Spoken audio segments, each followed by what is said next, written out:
Algo fuera de lo común está ocurriendo ahora mismo en Washington y no proviene de la oposición.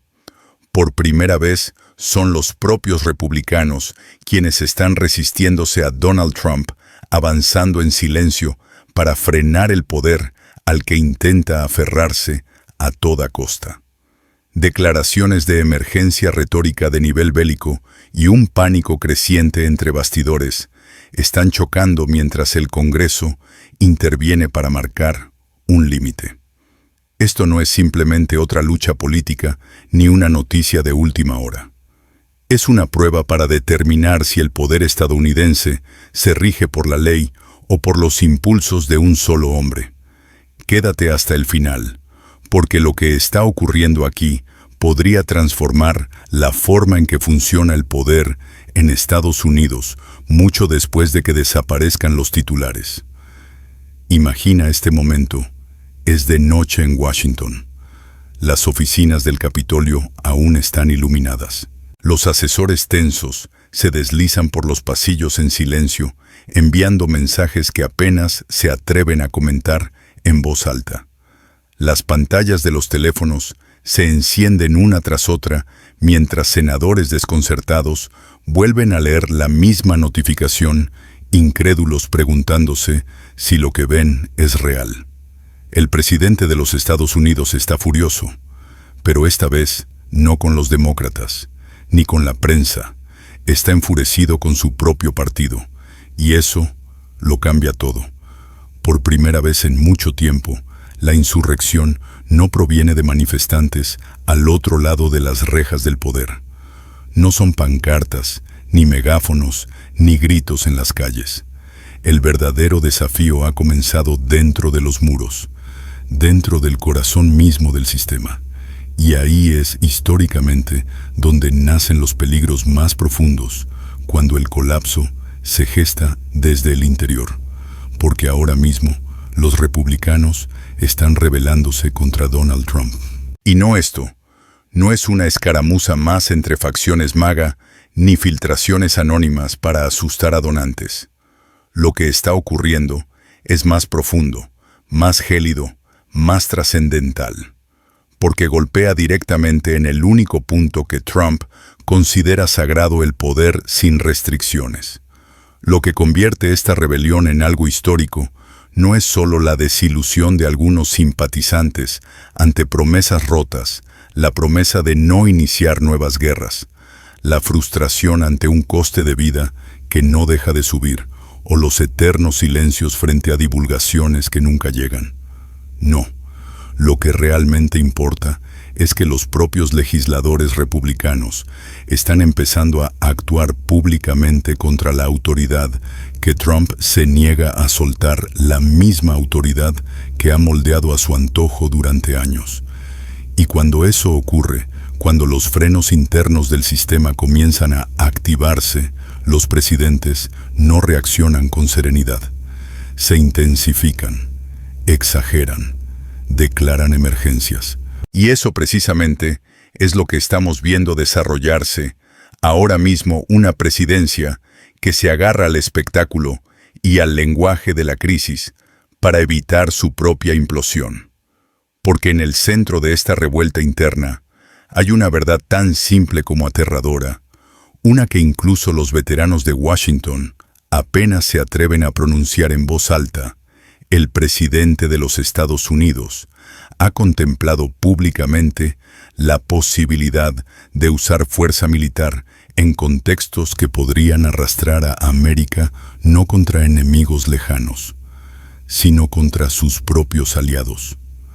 Cuando el senador Chris Murphy lo dijo sin rodeos, el efecto fue como una onda expansiva, porque al desnudar la retórica y despojarla del marketing político, lo que queda es un escenario que, de no ser tan inquietante, parecería absurdo. Pero ya no vivimos en tiempos donde se nos permite descartar estas ideas como meras bromas. Porque para empezar, Groenlandia no es un espacio vacío en un mapa inmobiliario. Es parte de Dinamarca, y Dinamarca es miembro de la OTAN. El principio fundamental de la OTAN es la defensa colectiva. Un ataque contra uno es un ataque contra todos.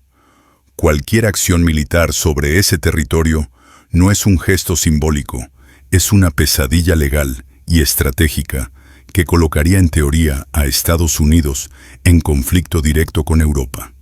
Y el hecho de que los legisladores tengan ahora que explicarle esto con seriedad al público ya es por sí mismo un síntoma de cuánto se ha desquiciado la conversación. Nadie en Estados Unidos votó por una presidencia que pusiera en riesgo una guerra con sus propios aliados, motivada por una lógica de adquisición territorial. Y sin embargo aquí estamos descifrando declaraciones, evaluando hipotéticos y viendo cómo los propios miembros del partido de Trump intentan cerrar en silencio, pero con firmeza, una puerta antes de que sea derribada. Es aquí donde entra en juego la visión del mundo de Trump. Porque él no interpreta la geopolítica como alianzas, ni como tratados, ni como compromisos compartidos de seguridad.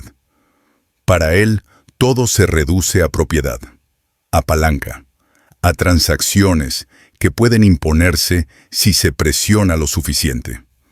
Esa mentalidad puede tener cabida en una sala de juntas, pero en política internacional mata personas, y los senadores republicanos lo saben.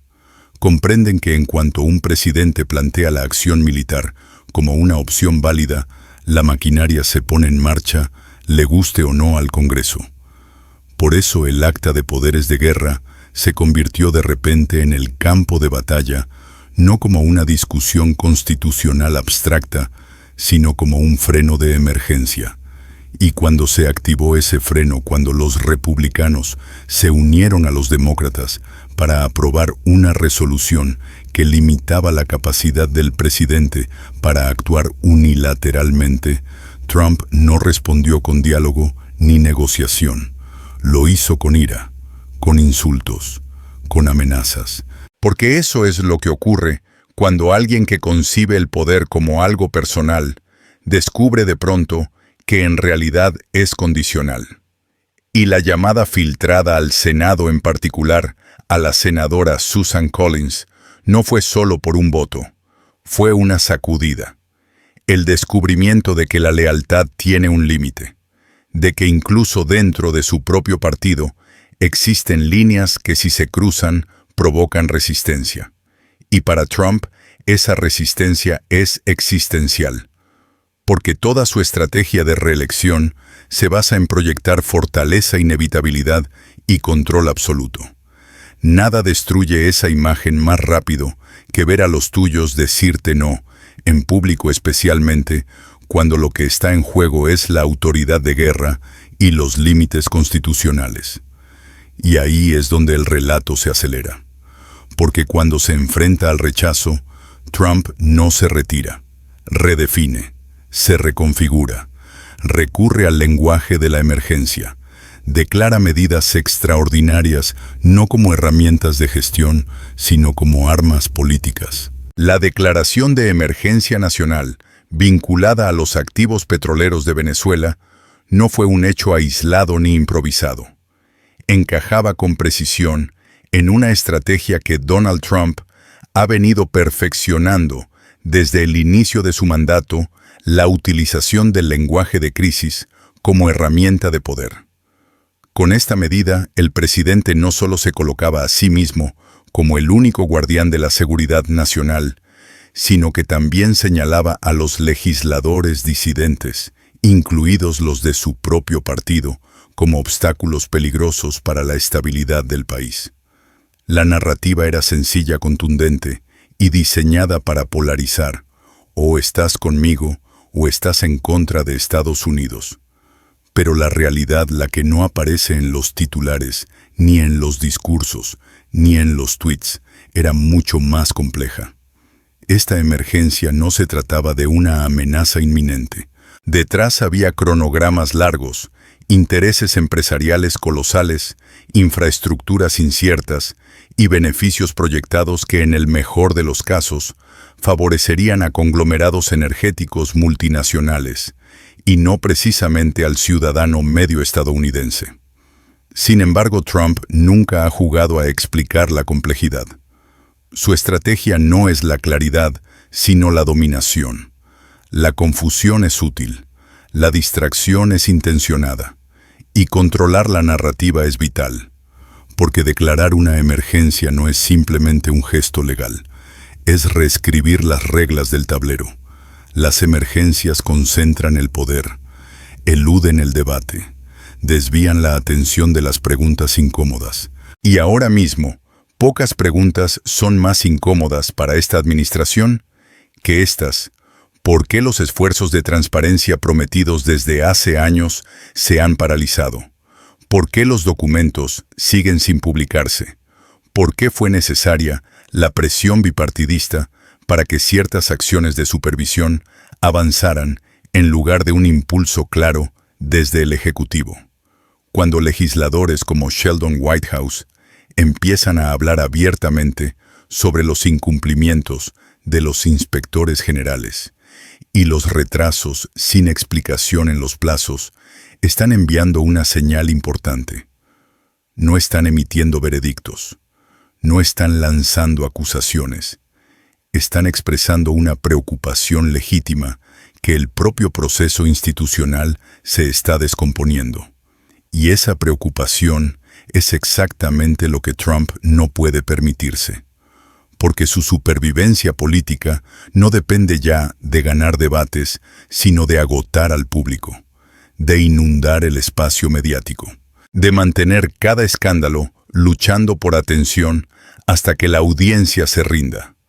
Por eso estas líneas, la revuelta republicana, los poderes de guerra, las declaraciones de emergencia y los informes bloqueados no son historias separadas.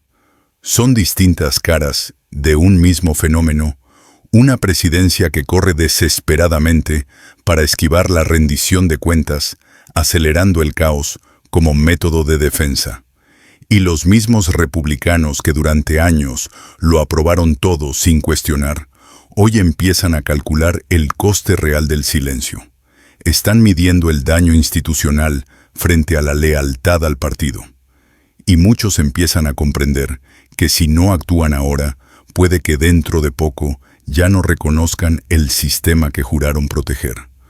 Porque cuando un presidente afirma abiertamente que se guía solo por su propio criterio y no por la ley ni los tratados ni el precedente, la discusión deja de ser ideológica y se convierte en estructural. Y ese es el punto exacto en el que nos encontramos un momento en el que tras puertas cerradas, los republicanos se preguntan si frenar a Trump es un acto de traición o un acto de preservación.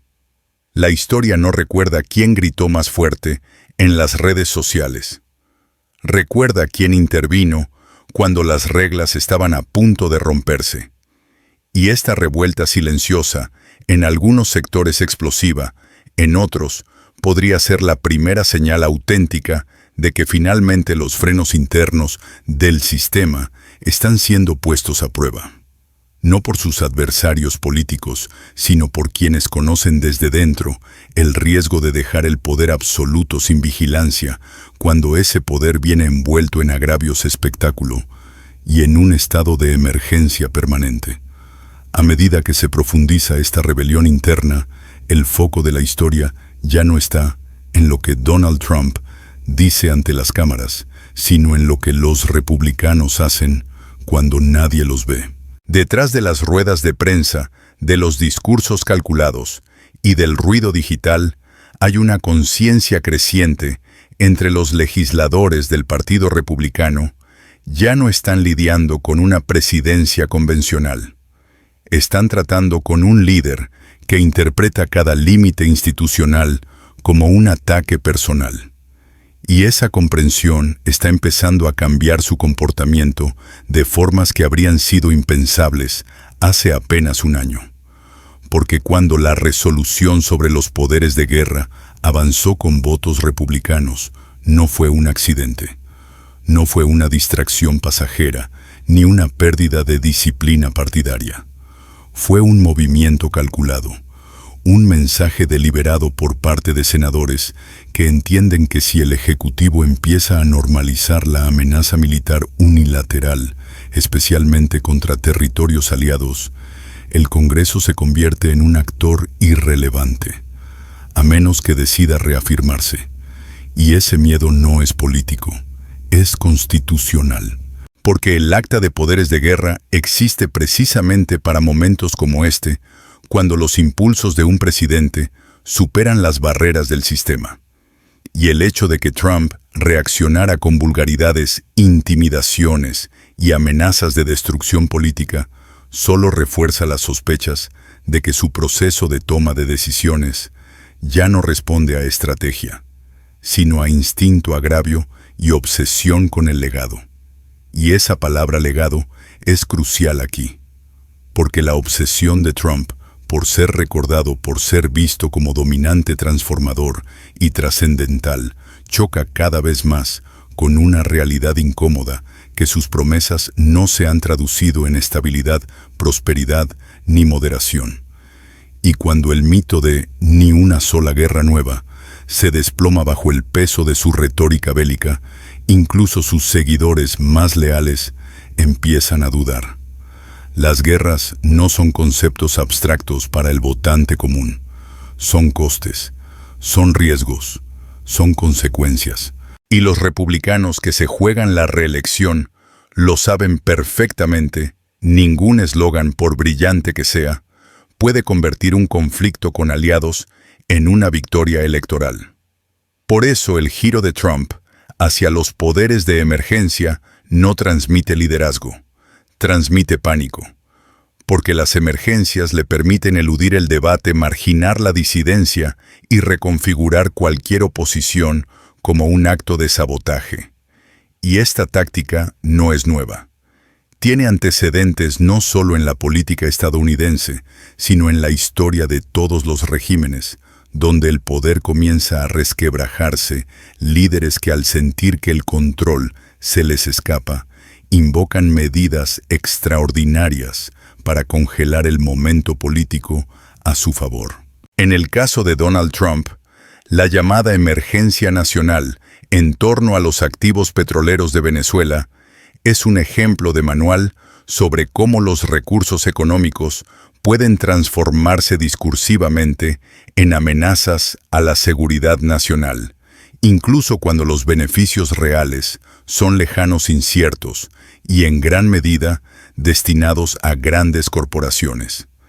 Esta maniobra no responde a una evaluación objetiva de riesgos o a necesidades energéticas urgentes. Responde a una lógica de imagen, de manipulación del relato y de control simbólico, porque el lenguaje de la emergencia no habla de cronogramas realistas ni de viabilidad técnica. Habla de óptica, de espectáculo, de dominio narrativo. Mientras la administración insiste en que esta medida busca proteger los intereses de Estados Unidos, numerosos legisladores, tanto republicanos como demócratas, ven otra cosa, una distracción cuidadosamente calculada. Una maniobra táctica para desviar la atención de la supervisión legislativa del descontento creciente dentro del propio Partido Republicano y de la creciente presión sobre el cumplimiento de las obligaciones ejecutivas. Y es precisamente aquí donde la relación entre Trump y su partido empieza a volverse abiertamente conflictiva, porque él no se conforma con el apoyo político. Lo que exige es sumisión total. Y cuando los senadores afirman su independencia, cuando se atreven a disentir o a cuestionar Trump, no lo interpreta como un ejercicio de gobierno responsable, sino como una traición personal. En público responde con amenazas abiertas contra sus carreras. En privado, sigue dependiendo de esos mismos senadores para confirmar jueces, aprobar prioridades legislativas y mantener el andamiaje institucional que todavía lo sostiene. Esa contradicción, la exigencia de obediencia frente a la necesidad de colaboración, revela algo esencial: la fragilidad de su posición. porque el poder sostenido por el miedo y no por el consenso inevitablemente acaba volviéndose hacia adentro. Y eso es justo lo que estamos viendo desarrollarse en tiempo real. Senadores republicanos que empiezan a coordinarse en silencio, a comparar notas y a debatir por primera vez en serio cuándo y cómo establecer líneas rojas que antes parecían impensables. Esta reflexión estratégica, sin embargo, no surge solo del momento presente. Está alimentada por un temor más profundo que la retórica de Trump sobre la ley, la moral y la autoridad ha dejado de ser simbólica y ha pasado a ser operativa. Cuando un presidente sugiere que su único marco de referencia es su propio juicio personal por encima del derecho internacional o de las restricciones constitucionales, está dibujando un mapa del mundo en el que las normas existen solo cuando le conviene.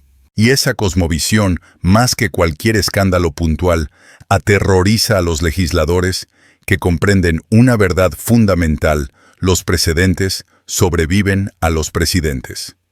Y si hoy permitimos que se erosionen estas normas básicas, mañana no habrá mecanismo alguno que las restablezca. Esa ansiedad ha convertido votaciones rutinarias en puntos de inflamación.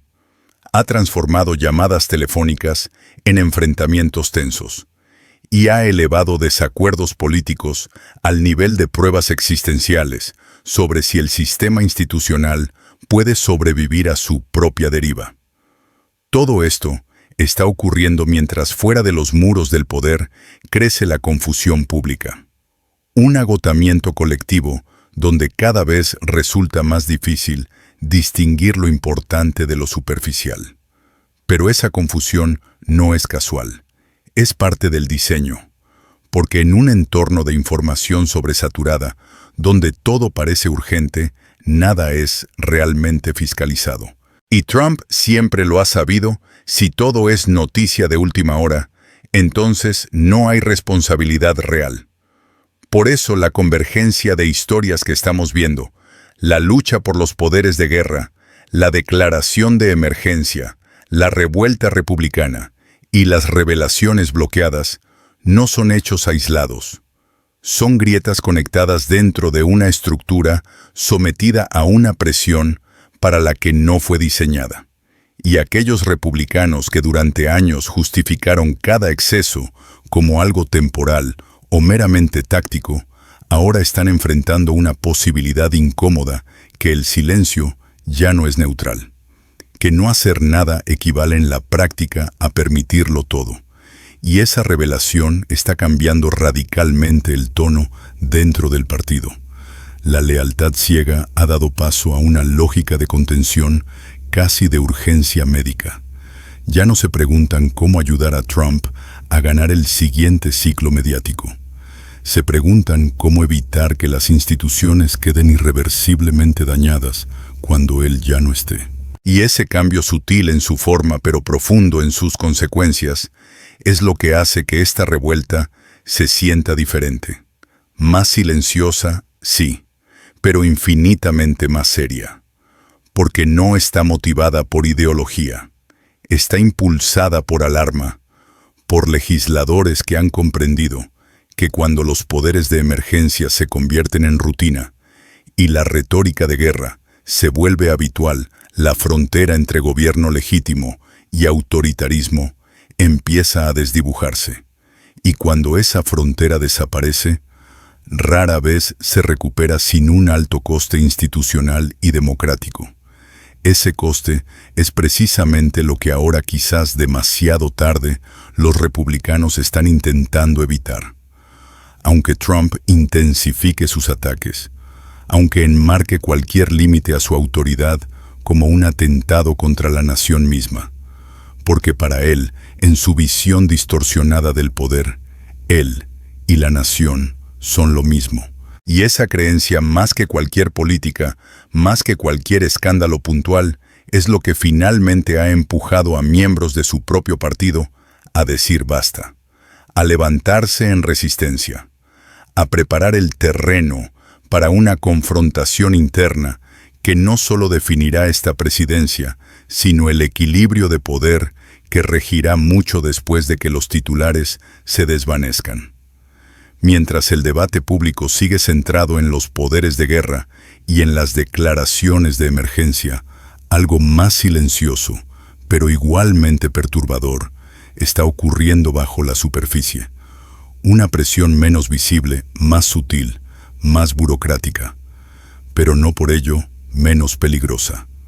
Porque cada vez que la administración eleva el tono, recurriendo al lenguaje de la crisis y al dramatismo institucional, sin quererlo, también arroja luz sobre lo que más desea ocultar: la supervisión, la documentación pendiente, los plazos legales vencidos y la lenta, pero esencial labor de rendición de cuentas. Y es precisamente aquí donde la historia adopta un giro más oscuro, no hacia la teoría de la conspiración ni hacia el rumor político, sino hacia un terreno más incómodo, más técnico y más difícil de manipular, el del fracaso de los procedimientos y las preguntas que no obtienen respuesta.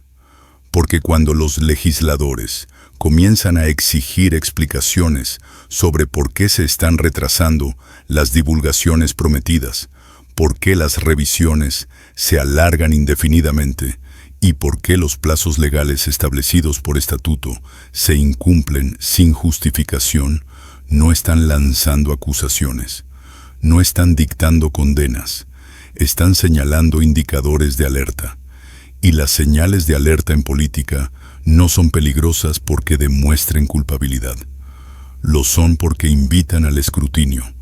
Y el escrutinio meticuloso, lento, implacable, es justamente lo que más cuesta gestionar a una presidencia que se ha construido sobre la velocidad, el espectáculo y el dominio absoluto del relato. Por eso la discusión sobre los retrasos en la publicación de documentos se ha vuelto tan delicada, porque fue la propia administración la que elevó esas divulgaciones a la categoría de promesa fundacional. Fue la Casa Blanca quien las presentó como símbolos de urgencia, de prioridad y de transparencia. Pero luego la realidad se desenvolvió a un ritmo mucho más lento, confuso e incongruente con la retórica. Cuando senadores como Sheldon Whitehouse comienzan a hablar públicamente, no de teorías, sino de datos concretos, números, fechas, normativas incumplidas, el asunto cambia de naturaleza. Lo que antes era solo una frase política, se convierte de repente en una prueba de credibilidad administrativa. Y ese cambio es importante porque en el terreno del gobierno, la credibilidad no es una virtud decorativa. Es la moneda con la que se compra estabilidad institucional. Y una vez que se cuestiona esa credibilidad, cada explicación posterior es recibida con mayor escepticismo. Así, cuando se solicita una investigación por parte de un inspector general, no se está presentando una denuncia penal. Se está reconociendo que algo en el proceso ha fallado, sea por mala gestión, por retrasos deliberados o por prioridades contradictorias dentro del aparato ejecutivo. Pero para una administración ya asediada por una revuelta interna, esa clase de revisión externa añade aún más presión, porque los inspectores generales no participan del teatro político, no trabajan con declaraciones ni con gestos simbólicos. Se guían por expedientes, por cadenas de decisiones, por memorandos.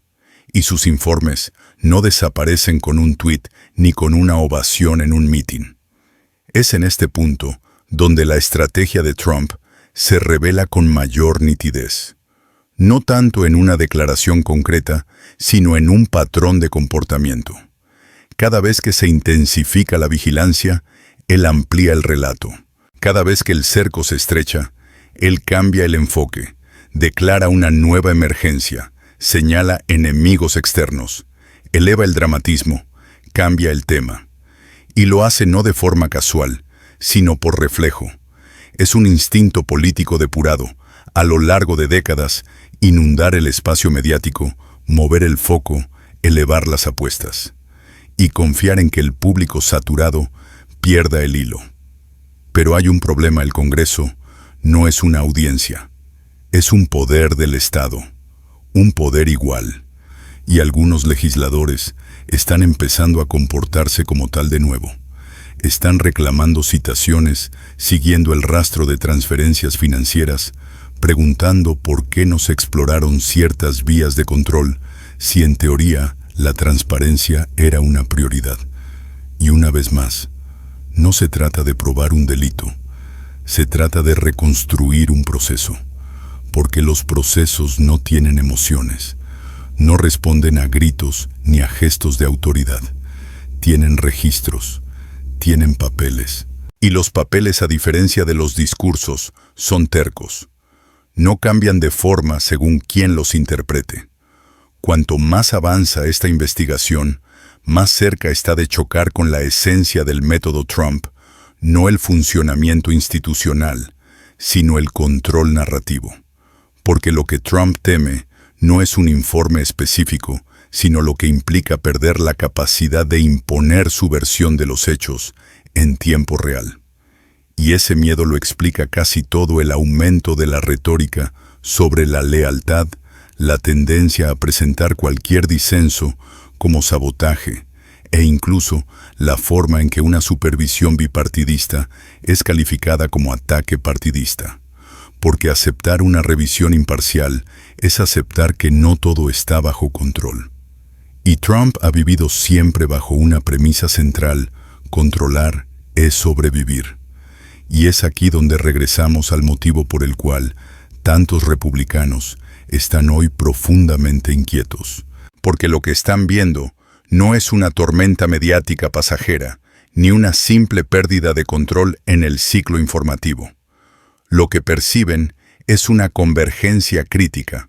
Los poderes de guerra están siendo cuestionados, las facultades de emergencia están bajo escrutinio, los mecanismos de transparencia se tambalean y la unidad interna del partido comienza a resquebrajarse, todo al mismo tiempo.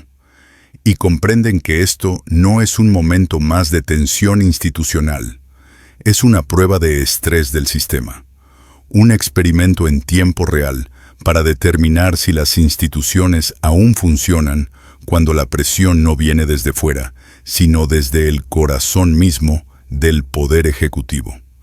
Algunos republicanos han empezado a admitirlo, aunque sea en voz baja. El verdadero peligro no es lo que las investigaciones puedan descubrir, sino lo que ocurriría si esas investigaciones nunca se completan. Porque un sistema que no es capaz de examinarse a sí mismo no se reforma, se rompe. Y los sistemas rotos no se doblan ante la presión, se fracturan de forma irreversible. Esa comprensión ha transformado el diálogo interno dentro del partido. Lo que antes era defensa férrea, hoy es distancia estratégica. Donde antes había justificación, ahora hay aislamiento. Cada legislador está calculando cómo desvincular su deber constitucional de una presidencia que progresivamente percibe cualquier límite legal como una amenaza personal. Y mientras tanto, Trump sigue adelante. Sigue avanzando como si estuviera asediado, incomprendido, injustamente restringido. Se refugia cada vez más en un discurso mesiánico, apelando al destino y al juicio personal, mientras la maquinaria institucional que lo rodea empieza a sonar con mayor fuerza, más lentitud, pero con una precisión implacable. Porque la supervisión no grita, no corre, se acumula, y esa acumulación es lo que le quita el sueño. Porque da igual cuántas crisis declare, cuántos enemigos invente o a cuántos adversarios apunte con el dedo. Las cadenas de documentación no desaparecen, los plazos no olvidan y los procedimientos no entienden de lealtades. Por eso este momento se siente más denso que cualquier controversia anterior. Porque ya no se trata de lo que Trump dice o tuitea. Se trata de lo que no puede controlar. Y para un líder cuyo poder siempre ha dependido de dominar el relato, la persistencia tranquila de la supervisión institucional puede ser la amenaza más desestabilizadora que ha enfrentado jamás. Estamos acercándonos al desenlace, pero no será una conclusión marcada por una sola votación, ni por una llamada telefónica filtrada, ni por una declaración de emergencia dramática. No, lo que está en juego aquí es algo más profundo, un ajuste de cuentas que ni los republicanos, ni los demócratas, ni los ciudadanos pueden seguir aplazando. Porque lo que estamos presenciando no es una simple disputa de egos, ni otro capítulo más en una saga de escándalos. Es una confrontación entre la continuidad de las instituciones y la erosión desde dentro. Es un momento en que la democracia estadounidense, no como idea, sino como sistema operativo, está siendo puesta a prueba. Y lo que hace que este instante sea distinto, más grave, más decisivo, es que la resistencia ya no es únicamente partidista, es institucional, es procesal, es llevada adelante por legisladores que pueden disentir en lo ideológico, pero que coinciden cada vez más en una verdad incómoda, que el poder basado únicamente en la voluntad personal, blindado por lenguajes de emergencia y protegido mediante intimidación, termina volviéndose contra el mismo sistema que lo legitimó. Y los republicanos lo saben, aunque no todos estén dispuestos a decirlo en voz alta, porque comprenden que los atajos de hoy se convierten en los precedentes de mañana. Y una vez que esos precedentes existen, ya no pertenecen a un solo hombre ni a un solo partido. Pertenecen a quien venga después. Esa realización ha transformado una incomodidad silenciosa en acción cautelosa. Votos emitidos no para ganar aplausos, sino para imponer límites. Solicitudes de supervisión planteadas no como agresiones, sino como deber institucional. Y distancias establecidas no por deslealtad, sino por puro instinto de conservación. Porque la historia no perdona a quienes confunden el silencio con la neutralidad. Y Trump, por muy ruidoso que sea, por muy desafiante que se muestre, siente este cambio. Por eso su retórica se ha vuelto más aguda. Por eso su visión se ha vuelto más apocalíptica. Por eso su dependencia del lenguaje de emergencia se ha intensificado. Porque los líderes que sienten el poder escapárseles entre los dedos no se detienen. Aceleran, suben las apuestas, exigen pruebas de lealtad. Y proclaman que solo ellos pueden proteger a la nación del colapso, incluso cuando son ellos quienes están generando la inestabilidad que dicen combatir. Ese es el corazón del acto final de esta presidencia. Un líder obsesionado con su legado, pero cada vez más encerrado por los procesos que no controla. Un partido dividido entre la conveniencia táctica y la supervivencia a largo plazo. Y unas instituciones obligadas a elegir en el momento más crítico si van a ser performativas o funcionales. Y para quienes están observando desde fuera, la tentación puede ser ver esto como otro episodio más del drama político estadounidense. Pero caer en esa trampa sería no entender nada, porque la verdadera pregunta no es si Trump ganará la próxima discusión o si dominará el próximo ciclo informativo. La verdadera pregunta es, ¿siguen siendo las reglas que gobiernan el poder más fuertes que las personas que lo ejercen temporalmente?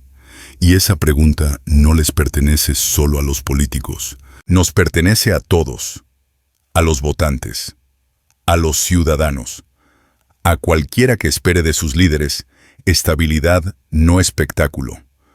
Porque mientras esta revuelta continúa, mientras la supervisión avanza centímetro a centímetro, y mientras los relatos de emergencia chocan contra los límites constitucionales, el desenlace nos revelará algo fundamental: dónde se encuentra realmente la democracia estadounidense. No en teoría, sino en la práctica, porque los sistemas no colapsan de golpe, se erosionan poco a poco, se ponen a prueba, se normaliza lo anómalo, hasta que alguien finalmente dice no, y ese no ahora mismo no viene desde fuera, viene desde dentro, de republicanos que entienden que detener a un líder antes de que cruce todos los límites no es traición, es responsabilidad.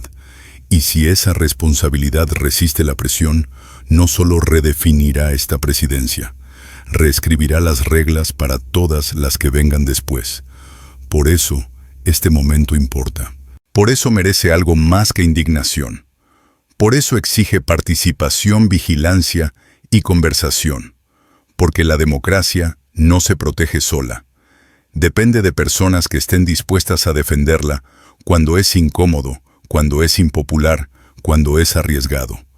Y esa defensa silenciosa o firme es la verdadera historia que se está escribiendo detrás de los titulares.